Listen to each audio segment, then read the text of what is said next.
Hi friends, Tulasiraju cookings and vlogs. ఎలా ఉన్నారు మీరు? నేనైతే చాలా బాగున్నాను. మీరు ఎలా ఉన్నారో కామెంట్ సెక్షన్లో కామెంట్ చేయండి.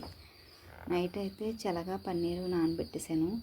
మార్నింగ్ ఒకసారి వాష్ చేసి అందులో కొద్దిగా సాల్ట్, కొద్దిగా వాటర్ వేసేసి ఒక 2 విజిల్స్ పెట్టేస్తాను. అది పక్కన పెట్టేసి ఈ లోపల వెనకాలైతే రైస్ పెట్టేస్తాను. ఇది అయినప్పటికీ రైస్ అవుతుంది. అలాగే రైసు ఏంటంటే జీరా రైస్ కింద చేసేద్దాము సింపుల్గా అనుకుంటున్నాను. ఎందుకంటే చాలా చలిగా ఉంది.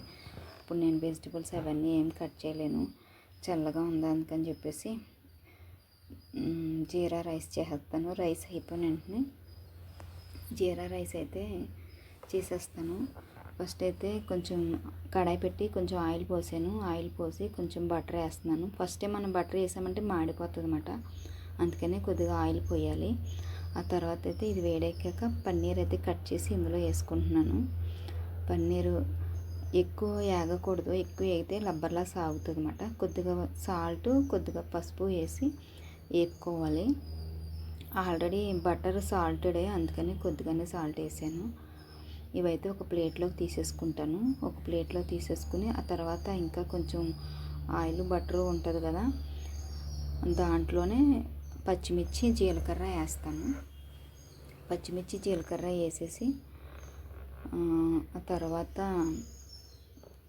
అవి బాగా వేగాలి. కరివేపాకు ఉంటే ఇంకా చాలా బాగుండు. కరివేపాకు లేదు. కొద్దిగా జీలకర్ర, ఒక 4-5 పచ్చిమిర్చి. ఎక్కువ కొంచెం స్పైసీ తింటారు మా వాళ్ళు.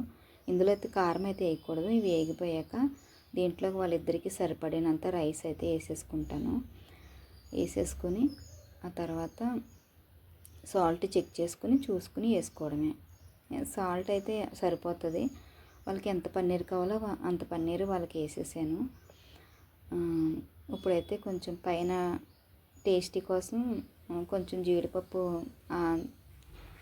ఆయిల్లోను కానీ బటర్లో కానీ వేడి చేసుకుని ఇందులో కలిపేసి పెట్టేసుకోవడం అంతే. సింపుల్గా పిల్లలకి లంచ్ బాక్స్ రెడీ అయిపోయింది. చాలా టేస్టీగా ఉంటుంది. ఇందులోకి పచ్చడి కానీ కూర కానీ ఏం అవసరం లేదు, ఊరికనే తినచ్చు. Okay friends, simple video. Bye bye, see you next video.